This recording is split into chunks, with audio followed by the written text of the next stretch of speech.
Hello, this is David Henry Young. I have a little poem here I wrote called "The Gush." I'm reminded of water. I mean, I grew up in Quincy, Massachusetts. I was born in 1947. So many things you take for granted as you're growing up, and down the street from the house where we lived mostly in until I joined the Marine Corps at 18. Down the 2.5, 3 blocks down the road, there was a bay, boats, yacht clubs. We didn't own a home, didn't even have a car, but the ocean was right down the street, a giant bay. We could sneak up on the roof of the yacht club and jump into the water. They never did catch us, but it was a real problem for them. I'm just reminded of water, waterfalls, and things like that. Later on in life, I heard of a place called New York, the state of New York. And when I hear the word New York, I think of New York City, of course, and never been there at the time. And look at a map, it's right on the ocean. It's New York Harbor, New York, it's famous. Well, I didn't understand how famous the place that was that I grew up in, Quincy, Massachusetts. It's a colonial city. It's founded in 1621, incorporated as a city in 1638. And depending on what map you look at, Quincy or Braintree, when they used to be one big place, it bore 2 presidents, John Adams and John Quincy Adams.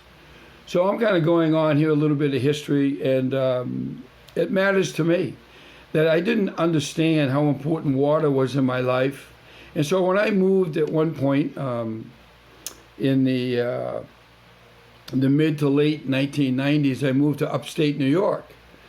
And again, I think in New York and New York City, well, what's upstate? Well, it's like night and day. It's agrarian. A lot of universities, and Cornell University is there, and Syracuse University.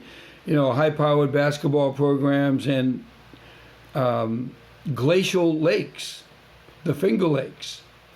I belong today to the Finger Lakes chapter 377 of the Vietnam Veterans of America. It's almost like things swirl in your mind as you grow older and realize what God has allowed you to go through, many times what he put you through, whether you knew it or not, for your own good, for his purposes in your life. So I just want to give him glory and thank him for the glacial lakes that are in upstate New York, one of which is right next to Ithaca, New York. Ithaca, New York is a famous place. Anybody that loves to hunt, you've heard of Ithaca Gun. Well, Ithaca Gun Company, it's Ithaca, New York. I don't think they make them there anymore, but it's quite famous. And there are these lakes, and one is Cuga Lake, named after Indian tribes up there, Cuga Lake, Seneca Lake. These are Indian tribes. So in Ithaca, New York, there's a falls, which happened to be right exactly where Ithaca Gun Company used to be. They have a giant tower there, Ithaca Gun, and been there for who knows how long, 80 or 90 years now, maybe longer, maybe 100 years. I don't know. I don't think they've ever taken it down. It was a giant smokestack. Anyway, I want to read this poem. It's called "The Gush." And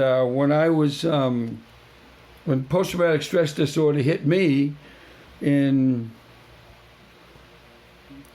the late 1990s, 2000, I went on disability around 2003 or 4.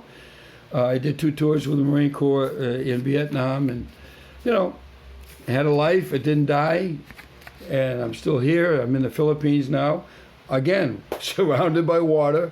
Many great waterfalls are in the Philippines. Well, this one is Ithaca Falls.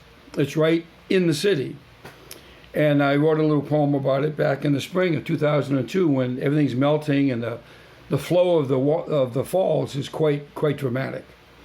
So I'll go here before my time limit is up on this little ditty.